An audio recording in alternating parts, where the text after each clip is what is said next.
कोई किसी का पत्नी मुखिया है, किसी कोई अपने है, जेल जाने के डर से। विधानसभा और बाढ़ विधानसभा में तो पूरा कार्यों की बौछार लगा दी आज बताते बताते। ये तो मोकामा की जनता बताएगी। मोकामा विधानसभा और बाढ़ विधानसभा तो उनके लिए एकदम से अछूता है, हमारे माननीय सांसद महोदय के लिए। नगर परिषद क्षेत्र में भी जो है कि उन्होंने विकास की नदियां बहा दी जैसी बातें चली। कहाँ विकास दिख रहा है वो तो वही बताएंगे, कहाँ कहाँ विकास किए हैं। मोकामा में और बाढ़ में हमको तो कहीं भी विकास संसदीय माने क्षेत्र सांसद निधि से कहीं कोई कार्य नहीं दिख रहा है।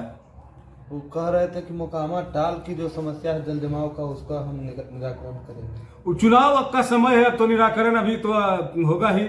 चुनाव के समय में जितना भी समस्या होता है सबका निराकरण हो जाता है, लेकिन चुनाव जीतने के बाद फिर मोकामा विधानसभा लोग चाय पीने के लिए भी नहीं आते हैं। क्या लगता है सर, इस तरह का जन संवाद कार्यक्रम जो है पूरे काल में पहले कभी हुआ था? कार्य माने चुनाव के समय में होता है जी। चुनाव के समय में तो बहुत सारे माने वादे लुभावने किए जाते हैं, लेकिन चुनाव के बाद फिर जनता को बैठने के लिए भी बड़ा मुश्किल से बात करने का भी माने समय नहीं दिया जाता है। पिछले चुनाव में तो संवाद टाइप चीजें नहीं होती थी, भोज भात हुआ करता था। तो क्या उसका जो है कि नामाकरण अलग कर दिया गया है? आज भी तो वही भोजे भात हो रहा है। आज भी तो मटने पार्टी चल रहा था, कहीं कहीं सुनने में आया है कि मटने पार्टी चल रहा था। कहा जाता है जन संवाद, तो क्या ये चुनावी एक तरह से रैली और चुनाव की प्रक्रिया जैसी चीजें हैं? चुनाव की जैसी नहीं, 100% चुनाव की तैयारी है। लोग अपने ढंग से इसको जो मैंने प्रचारित करें, लेकिन ये चुनाव की तैयारी है। चुनाव के लिए ये सारा प्रक्रिया किया जा रहा है। तो क्या बीजेपी इससे पिछड़ रही, वो क्यों नहीं कर पा रही है इस तरह की चीजें? बीजेपी पिछड़ रही है, आपको बुझा रहा है बीजेपी पिछड़ने वाला कहीं है? बीजेपी के लिए जनता खुद खड़ा है। जिसके पीछे जनता है तो क्या जरूरी है मटन पार्टी?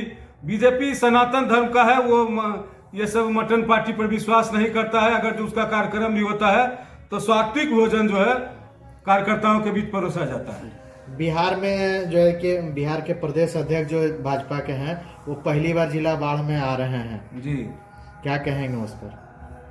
पहली बार आ रहे हैं जिला बाढ़ में प्रदेश अध्यक्ष जिससे आज भी हमको जहां तक पता चला है कि आज जब घूम रहे थे तो क्षेत्र की जनता टाल की समस्या को लेकर के उनसे कुछ सवाल करना चाहता था, लेकिन उनके साथ जो चल रहे थे बाहुबली लोग, किसानों को रोका गया कि इस पर बाद में बात होगा, इस पर लिख के दीजिए।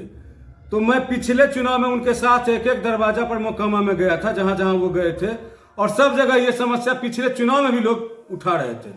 पिछले चुनाव में भी सेम और आज वही स्थिति बना हुआ है। और फिर अब चुनाव आया है, फिर वादे किए जाएंगे, लेकिन ढाक के पाक काम होना नहीं है, न हुआ है, न होने का कहीं से कोई संभावना है। जब तक सरकार चेंज नहीं होगा, जब तक यहाँ सत्ता परिवर्तन नहीं होगा, तब तक टाल के किसान इसी तरह रोते रहेंगे, गिड़गिड़ाते रहेंगे। सर, कहीं न कहीं जनता लगातार समस्या में है, किसान, फिर भी क्यों मुखिया लगातार अधिकांश उन्हीं के साथ देखे जाते हैं? सर देखिए, मुखिया जी सब अपने अपने क्षेत्र में क्या करते हैं नहीं करते हैं, और उसका मैंने उसको डराया जाता है, सत्ता दल के द्वारा डराया जाता है कि तुम्हारे कार्य को हम जांच करवा देंगे, इसलिए कि कोई किसी का पत्नी मुखिया है, किसी कोई अपने है, जेल जाने के डर से पीछे सब लगा हुआ है।